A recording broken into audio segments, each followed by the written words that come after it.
예, 안녕하십니까. 14강이 되겠습니다. 14강. 이제 본격적으로, 신학, 우리가 잘 아는 그런 이야기들이 나오네요. 영지주의에 대한 겁니다. 영지주의. 이게 굉장히 커다란 정신 문명입니다. 영지주의가 기독교에 이렇게 저렇게 영향을 미쳤어요. 그런 흔적도 남아있고요. 뭐 그럴 수밖에 없습니다.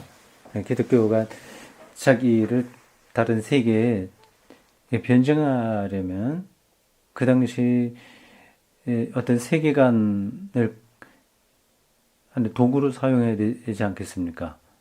철학, 뭐 다른 사상들 이런 게 필요했던 거거든요. 그 당시 초기 기독교가 자리를 잡을 때에 만연했던 사상이 바로 영지주의입니다. 영지주의. 말로만 보면 영적인 지식이라고 하는 거예요. 그노스티시즘이라고 합니다. 굉장히 고상한 거죠. 고상한 알에 대한 거예요. 근데 그게 왜 기독교에서 전폭적으로 받아들여지지 않았냐, 어떤 문제들이 있었냐, 어떤 충돌이 있었냐 하는 것들을 따라가 보도록 하겠습니다. 폴 틀리가 이 제목을 이렇게 잡았네요. 영지주의의 위험성과 반영지주의 교부들에 의한 극복. 그래서 반영지주의라고 하는 것은 세미, 반이라고 하는 것이 아니라 안티예요. 반. 영지주의를 반대하는 겁니다.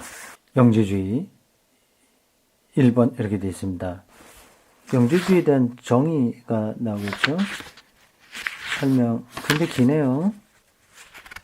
봅시다. 오, 이거 뭐 상당히 기네요.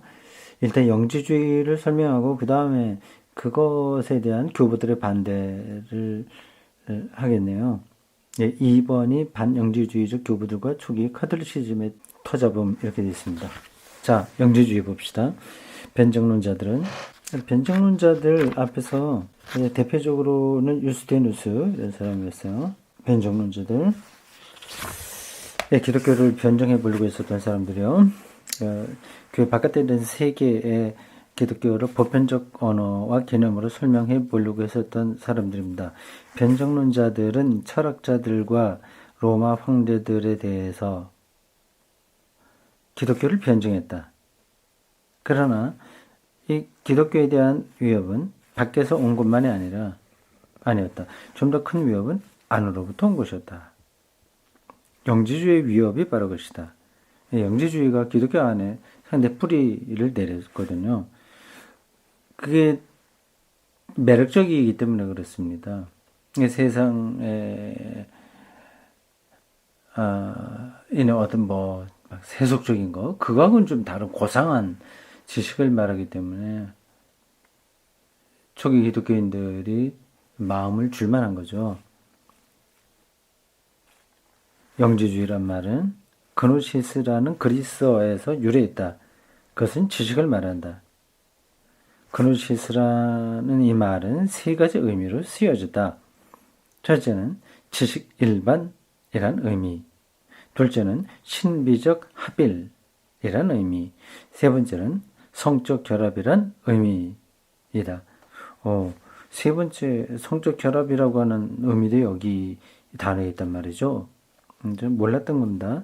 그노시스라고 하는 말은 세 가지 의미로 쓰여졌는데 일반적으로 지식을 가리키기도 하고 신비적인 합의를 가리키기도 하고요. 세 번째는 성적인 결합 의미예요. 신비적 합의, 뭐 일반적인 지식이라고 하는 건 뭐 아시겠죠? 그 지구가 태양을 돈다라든지 2 더하기 2는 4다 이런 것들이 일반적인 지식입니다. 둘째 신비적 합일 이거는 이렇게 수학 공식이나 물리적 사실로 다 해명되지 않은 그런 일치를 얘기합니다. 예수 그리스도 안에 내가 있고 내 안에 그리스도가 있다고 하는 이 바울의 사상 말씀 있잖아요.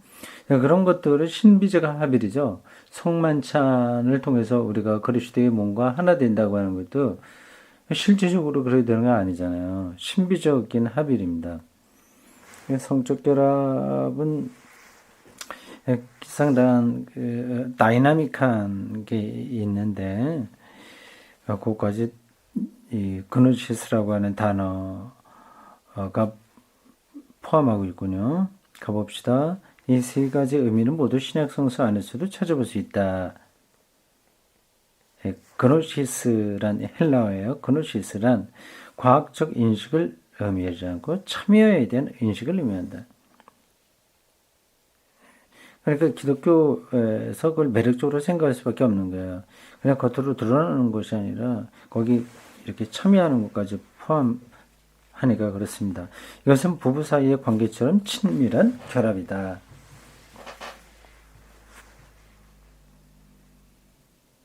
이것은 분석적, 종합적 연구의 결과로 얻어지는 지식이 아니다. 내가 이렇게 분석하고 종합해갖고요. 얻어지는 지식이 아닌 거예요. 아주 좀 더 직관적인 겁니다. 이것은 과학적 지식과 대조를 이루는 실존적 인식 곧 하나됨의 경험이며 구원의 경험이다.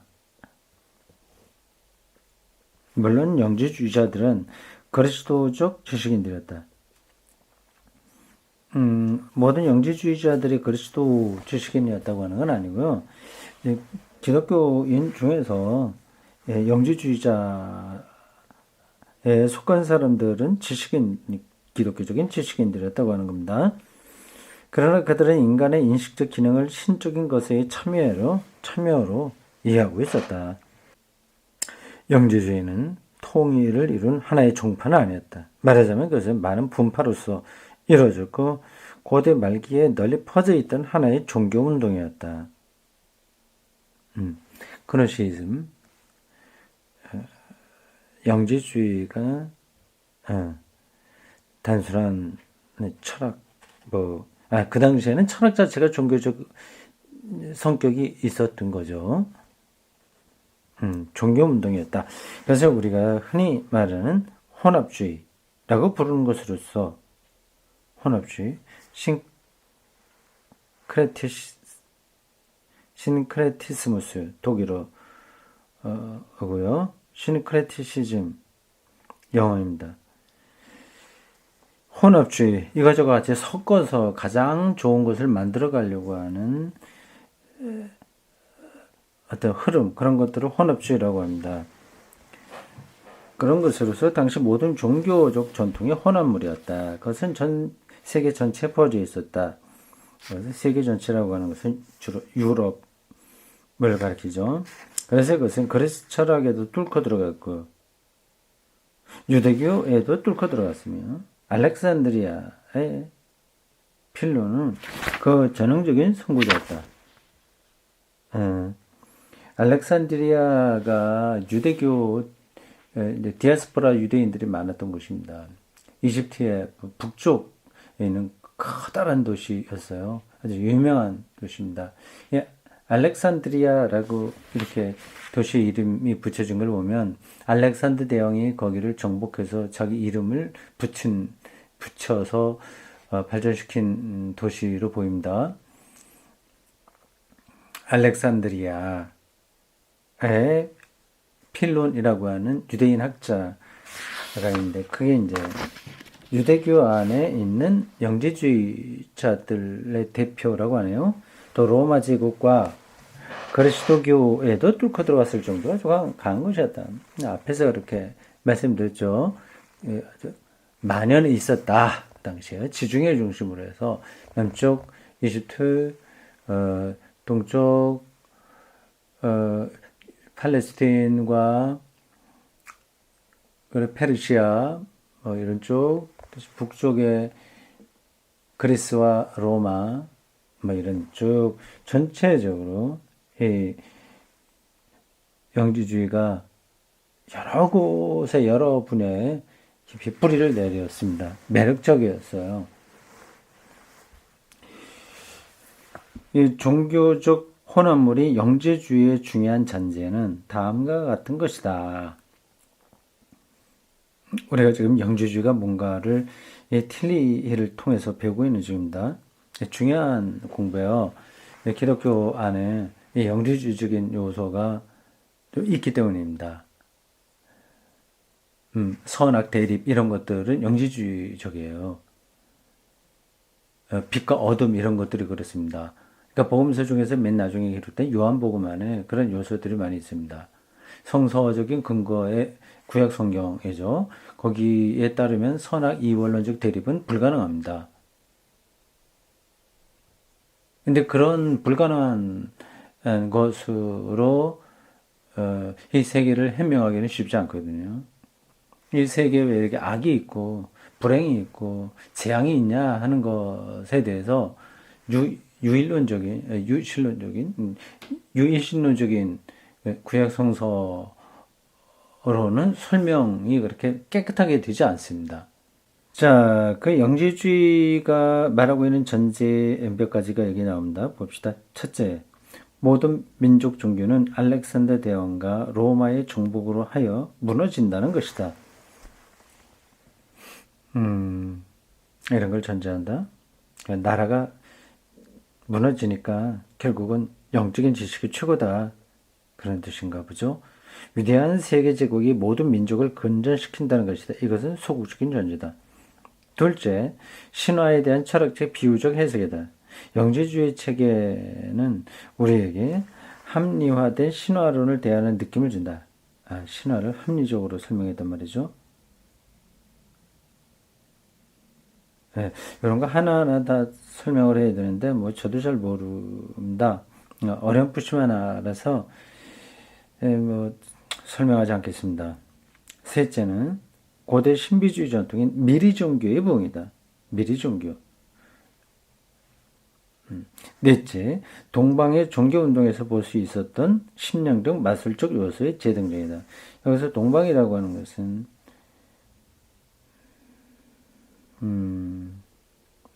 지금으로 말하자면 터키 지역, 소아시아, 터키 이런 쪽이죠.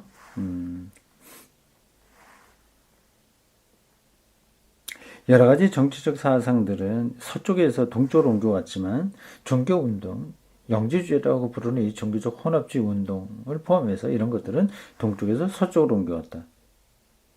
재미있는 표현이죠. 예, 유대교도 동쪽에 있었지만 서쪽으로 가고 기독교도 마찬가지고요. 그렇죠. 불교도 사실은 동쪽이죠. 인도도 동쪽에 있는 나라죠. 유럽에서 볼 때 다 그렇습니다. 그리고 어느 정도까지 로마를 정복하게 된다. 되었다. 영지주의는 자신의 진정한 뿌리인 민족적 기반을 잃어버린 모든 종교적 전통을 반은 철학적이고 반은 종교적인 특성을 지닌 하나의 체계 안에서 통합하려고 시도했다. 큰 제국이 나타나서 작은 나라다 허물고 또 그 제국이 무너지고 그러니까 어떤 중심이 없잖아요. 저기 세계를 보는 관점들의 토대가 부실하게 되는 겁니다. 그런 흔적들을 다 모아서 안에 체계를 세운 안에 종교 운동, 혼합주의적 종교죠. 이것저것 다 끌어모았다고 합니다. 그게 바로 영지주의다. 그 얘기입니다. 영지주의 집단과 원시의 그리스도교 사이에는 비슷한 점도 많았지만 서로 다른 점도 많았다. 영지주의자들은 교회의 공적 설교에 반대하고 영지주의적인 입신자들에게만이 알려진 비교가 있다고 생각했다. 아주 비밀스러운 교리라고 하는 거죠. 이들은 구약 성서를 거부했다. 그것은 구약 성서가 이들의 기본적인 신앙 명제의 많은 부분과 모순되었기 때문이다. 이제 그게 뭔지 나와요. 앞에서 제가 얘기한 겁니다. 그리고 이들의 이원론적이고 금욕적인 경향과 모순되었기 때문이다. 이원론적인 거예요. 선악이 극한적으로 대립합니다. 참된 신이고 거짓된 신이 대립합니다. 그게 세계의 역사라고 본 거죠. 금욕주의적인 경향. 근데 이 구약 성서에는 금욕주의가 개입될 수가 없어요. 뭐 그렇게 사는 사람들이 있긴 있었습니다만, 근데 전체 통으로 볼 때 금욕주의는 아닙니다. 신약 성서에 대해서는 거부하지 않았지만 어느 부분만은 정화하려고 했다, 뭐 고쳐보려고 했다고 하죠. 그 영지주의가 구약과 신약을 조금 다르게 구별해서 봤군요. 신약 성서를 정화하려고 했던 사람은 마르키온이었다. 마르키온. 예, 이 마르키온이 대표적으로 구약을 기독교 경전에서 제외해야 된다고 주장한 사람입니다. 그러니까 신약 성서를 정화하려고 했다고 하는 것은 그 신약 성서에 잘못된 걸 고치려고 한 게 아니라 그걸 순수하게 지키려고 했던 겁니다. 그럼 바울의 10가지 주요 서신과 바울의 영향을 가장 뚜렷하게 지니고 있는 누가복음서만을 취했다. 그렇군요. 그 두 가지 뜻이 다 있네요. 신약 성경에서도 더 정화해서 추려내려고 했고, 구약은 배제하려고 했었다. 이 두 가지 성격이 다 정화했다고 하는 이 표현에 들어있는 내용입니다. 근데 누가복음만을 취했군요. 사실은 영지주의적인 성격이 요한복음에 제법 들어있거든요. 네, 넘어가겠습니다. 마르키오는 144년에 로마에서 그의 교단을 세웠다. 기독교예요. 당연히 기독교 학자입니다. 그는 원래 사변적 철학자라기보다는 종교 개혁자였다. 그가 세운 교단은 오랫동안 지속되었다. 교단 이름이 뭔가요? 그는 반론, 안티테제라고, 안티, 반, 테제, 명제죠.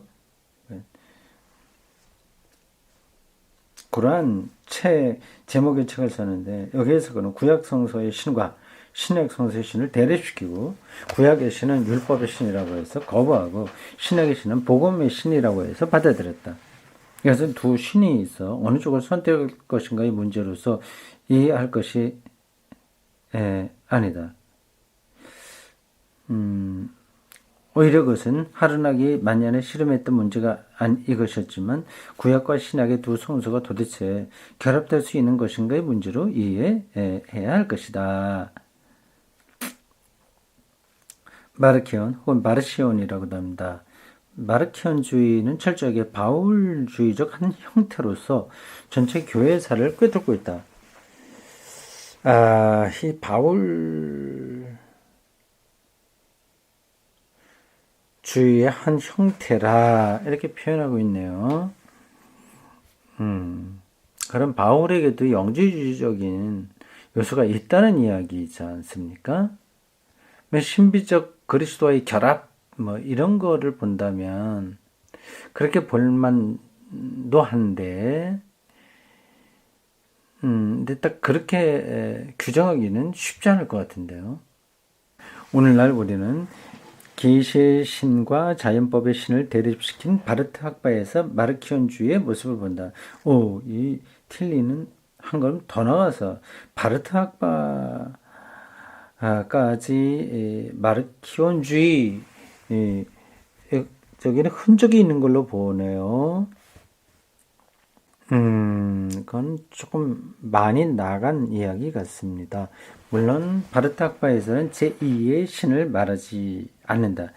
이러한 환상적인 신화는 오늘날에는 불가능하다. 선한 신과 악한 신의 대립, 이건 불가능한 거죠. 그 대신 바르트 학파는 역사나 이성이나 도덕과 같은 자연의 세계와 계시의 종교적 영역 사이에는 철저한 구별이 있고 긴장이 있음을 주장한다.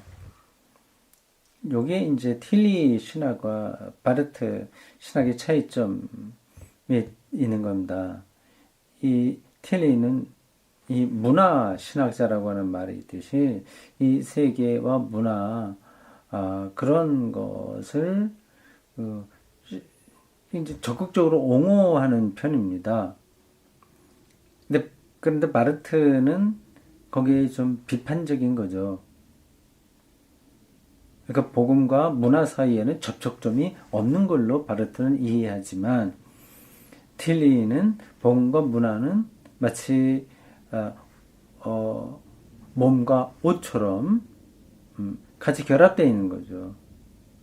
이와 같은 이원론은 바르트가 이원론적이라고 하는데 꼭 그렇게 보기는 힘든데요. 어떤 사태를 그런 긴장으로 보는 거지. 틸리가 비판하듯이 이렇게 하나님의 계시와 자연 이거를 이원론적으로 꼭 보는 건 아니에요. 바르트가 이제 그렇게 표현한 부분들이 많이 있겠지만 그럴 수밖에 없었던 사정이 있는 건데 바르트 신학 자체가 마르시온적이라고 말할 수는 없습니다. 어쨌든 틸리는 그렇게 봐요. 같은 틸리와 바르트는 같은 시대의 학자입니다. 이와 같은 이원론은 마르키온의 문제이기도 했다. 마르키온은 영지주의적 이원론에 근거하여 이원론의 선악의 대립입니다. 그러니까 성과 성속 거룩한 것과 속한 것의 대립입니다. 그러나 이 두 영역을 철저하게 분리시킴으로써 그 문제를 해결하려고 했다. 영주주의자들에게는 피조 세계는 악한 것이다. 악한 신, 이들은 이 신들을 구약 성서의 신과 동일시했다. 신에 의해서 창조된 것이다. 따라서 구원이란 이 세계로부터의 자유를 의미하며 이 구원은 금욕을 통해서 달성된다. 이러한 이원론적인 세계 이해는 종말론의 여지가 있을 수 없다. 왜냐하면 세계 종말을 이원론에 비춰볼 때 이원론적인 완성은 결코 완성이 될 수 없으며 그것은 결국 신 자체 안에 분열을 설정하는 것이 되기 때문이다. 좀 복잡합니까? 그렇진 않겠죠. 자, 그 다음 지금 영주주의를 설명하고 있는 겁니다. 영주주의에서 구원자는 천성적인 세력 중에 하나인데 에온이나 영원자의 하나로 일컬어졌다. 에온, 이거는 히브리 사람들이 말한 시간이라고 하는 뜻이에요. 혹은 세계라고 하는 뜻입니다. 에온이라고 하는 단어가 그 묵신문학에서 나오는 새로운 시대를 가리킵니다. 근데 영지주의자에서도 이런 쪽으로 그걸 뭐 생각했단 말이죠.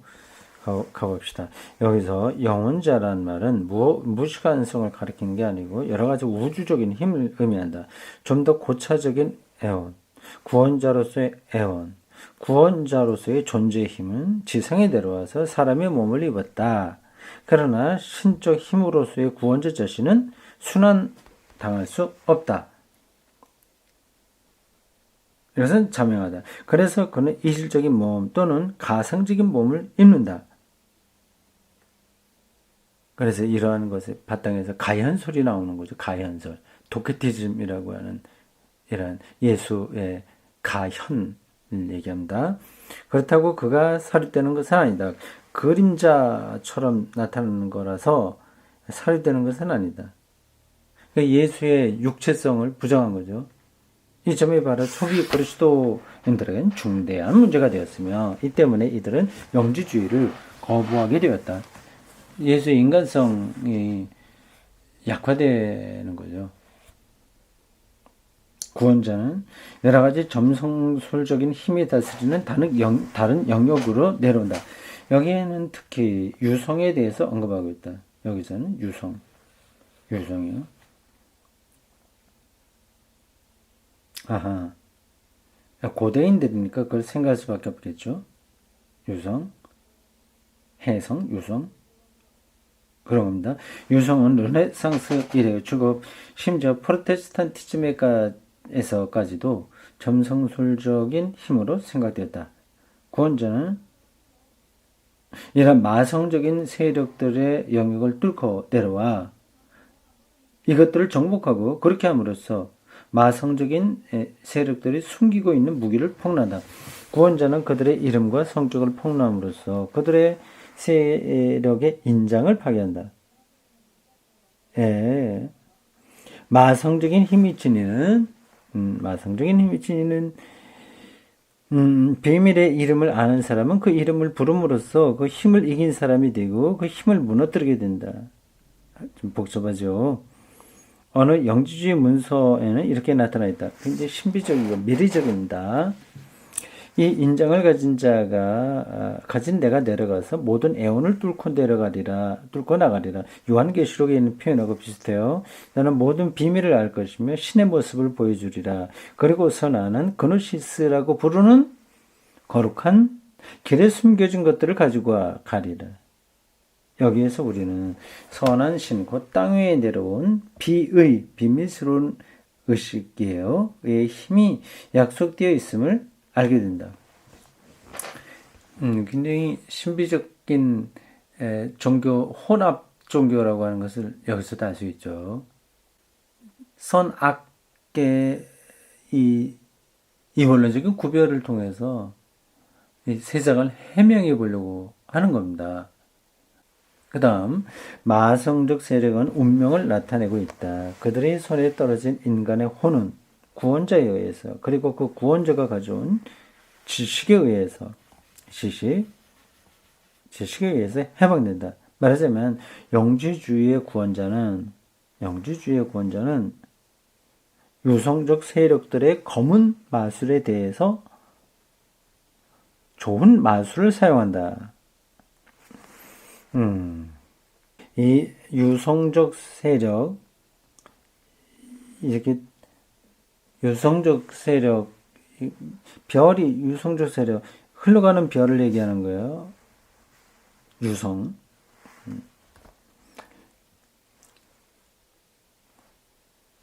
유성적 세력들이란 바울로가 로마서 8장에서 그리스도에 의해서 정복된 것으로 말한 그 세력과 동일한 것이다. 성례전의 마술적 힘도 이것에 의해서 설명된다. 성례전에서 최고의 신적인 힘이 땅 위에 내려오는 것이다. 예, 이런 식으로 설명을 하면서 기독교와 접목되어 그 초기 기독교가 자리를 잡을 때 상당한 역할을 한 사람들이 영지주의 학자들이었습니다. 그 중에 대표적으로 마르시온을 얘기를 하고 있군요. 근데 그들이 하는 이야기가 다 이상한 것은 아닙니다. 기본 토대는 이제 기독교적인 거죠. 예수 그리스도를 똑같이 믿고 있는 사람들인데 그것을 설명하는 방식이 이제 구약 성서에 근거한 유일신론적인 그런 게 아니라 선악 이 두 개의 신이 세력 다툼하는다고 하는 그 관점인 거죠. 그렇게 그걸로 설명하려고 하는 거죠. 근데 거기에 이제 여러 가지 앞에서 읽은 대로 뭐 이렇게 유성을 타고 내려와서 뭐 어떻게 하고 그리고 그노시스를 내가 주게 되는데 신령한 지식이죠. 그걸 알게 되면 구원받는다. 뭐 그렇게 많이 이야기를 하고 있네요. 이런 것들이 다 초기 기독교 교리가 형성될 때에 이렇게 저렇게 영향을 끼쳤던 하나의 종교운동 이라고 할 수 있습니다. 여기까지요.